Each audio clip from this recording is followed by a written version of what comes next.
Écologie et handicap sont deux mots qui peuvent paraître assez étrangers, deux notions qui peuvent paraître assez lointaines.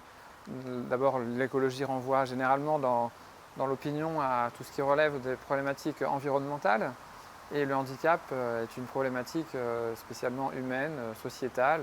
Dans Laudato Si, l'encyclique du pape François, à un moment donné, le pape dit si l'on ne reconnaît pas la valeur de la personne en situation de handicap, on écoutera difficilement le cri de la terre, tout est lié.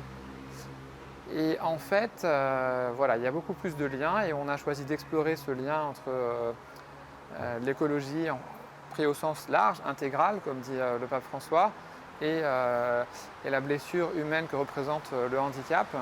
Je reprends Laudato Si, mais Laudato Si, c'est prendre soin des hommes, prendre soin de la terre, ne pas opposer les deux, embrasser les deux. Et il me semble vraiment que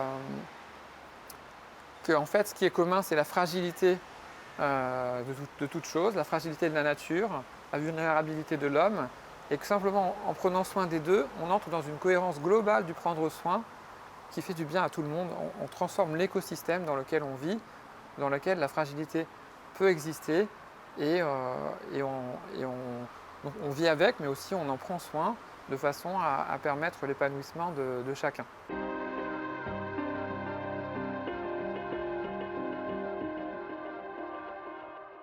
On peut faire le constat que beaucoup de personnes avec un handicap, du fait de leur mode de vie, rejoignent l'esprit de la transition écologique. Par exemple, beaucoup d'entre elles vivent sur un mode ralenti, du fait d'un handicap moteur, par exemple, qui va rendre difficile leur déplacement, du fait d'un handicap mental qui font qu'elles comprennent plus lentement les choses.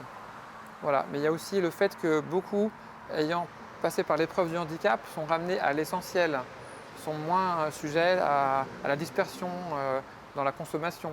Elles savent qu'est-ce qui est important dans la vie, c'est-à-dire la relation, c'est-à-dire l'épanouissement, le bonheur, la joie. Par ailleurs, elles ont appris aussi l'interdépendance.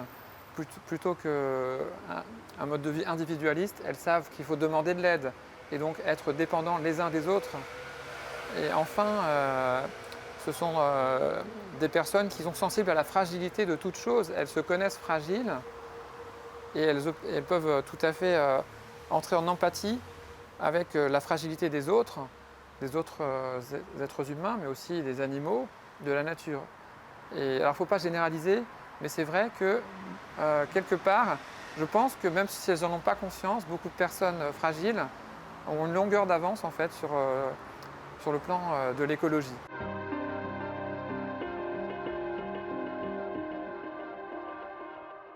Mon conseil, c'est d'accueillir la fragilité